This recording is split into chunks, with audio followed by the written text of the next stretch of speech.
엔비디아가 좋은 실적을 내놓고도 6%대 폭락했습니다. 엔비디아와 애플이 오픈 AI 투자에 관심을 보입니다. 달러 제너럴의 실적 결과에서 미국 경기의 특이 사항이 발견됐습니다. 출근길 뉴스프레소입니다. 8월 29일 뉴욕 증시 GDP 호재의 상승으로 출발했으나 장 막판 엔비디아의 낙폭이 확대되며 전강 후약을 그렸습니다. 그 가운데서도 애플과 인텔 등 블루칩 우량주들이 오르며 다우는 사상 최고치 기록을 새로 썼습니다.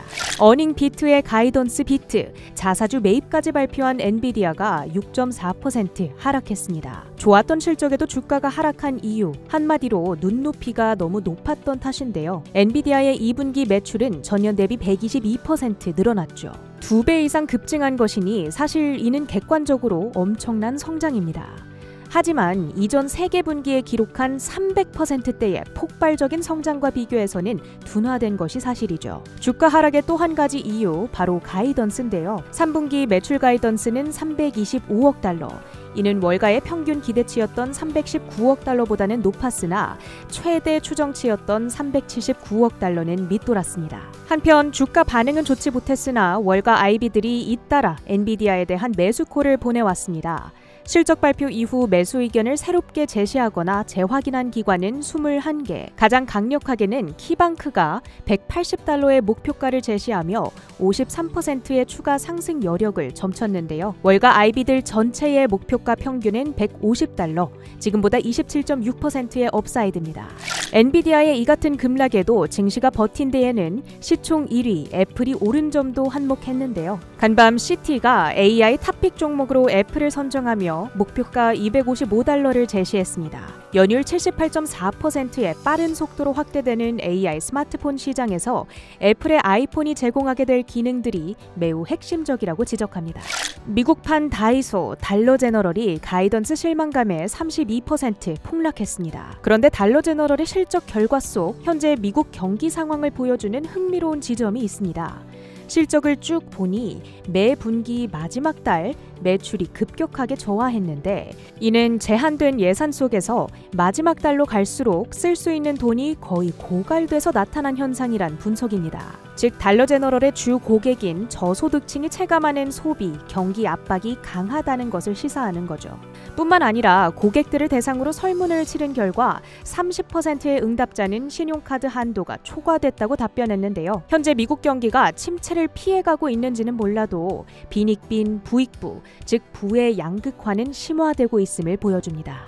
버크셔 해서웨이가 전일 1조 클럽 가입이라는 마일스톤을 달성한 지 하루 만에 또 하나의 기록을 세웠습니다. BRKA 주식의 주가가 처음으로 70만 달러 선을 돌파한 건데요. 이제 내일이면 94살 생일을 맞이할 버핏에게 생일 선물과도 같은 소식이네요.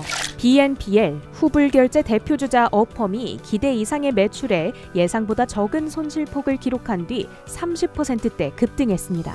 룰루레몬이 시간외 거래에서 급격한 변동을 보입니다. 신제품 레깅스였던 브리즈 트루 런칭이 크게 실패하며 북미 매출 성장이 둔화했고 이에 매출이 기대 이하였지만 그럼에도 이익이 좋게 나온 덕분에 현재 주가는 4%대의 플러스권까지 회복합니다.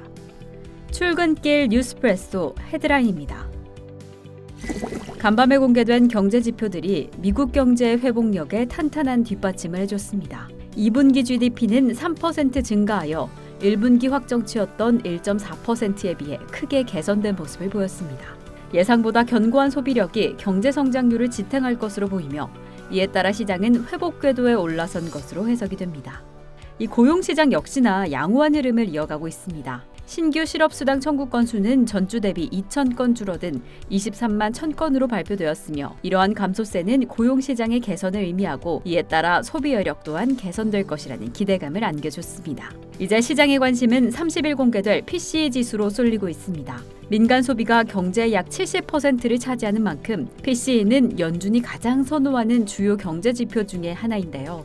이 예비치로 발표된 헤드라인 PCE는 2.5%, 근원 PCE는 2.7%로 시장의 예상보다 양호한 수준을 보였습니다.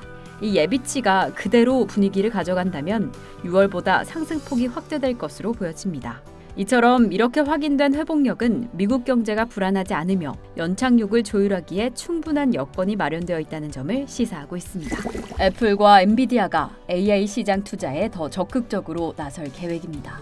두 기업이 오픈 AI에 투자하는 방안을 검토 중이다라는 보도가 나왔습니다. 오픈 AI는 이를 통해 10억 달러 이상의 자금을 조달해서 새로운 AI 모델 개발에 사용할 계획입니다.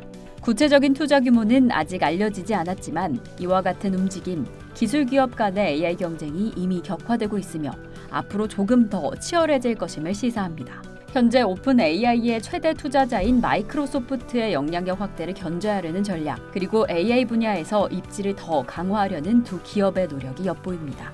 최근 AI에 대한 우려가 제기되고는 있지만 AI 성장 스토리 여전히 유효하다는 평가가 나옵니다. US뱅크 웰스 매니지먼트는 AI 관련 기업에 대해 비관론을 펼치기에는 이르다며 여전히 더 많은 상승 여지가 있다고 보고 있습니다. 이에 현재 AI 혁명은 비교적 초기 단계에 있으며 성장할 여력이 충분하다는 분석입니다. 이는 관련 기술주에 대해 아주 긍정적인 신호로 해석될 수 있습니다. 아무래도 최근 많은 기업들이 AI에 대한 관심을 보이고 있는 만큼 이들이 중심을 잘 잡고 시장에서 성공할 수 있을지 주목됩니다. 이어서 상품 시장입니다.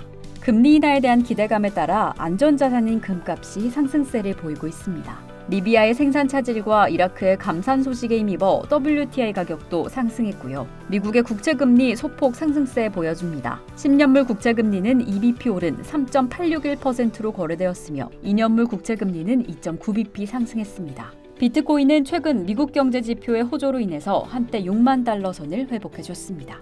이상으로 출근길 뉴스프레소 전해드렸습니다. 행복한 주말 보내시길 바라고요. 그리고 다가오는 9월도 저희 머니투데이 방송과 함께 하시죠.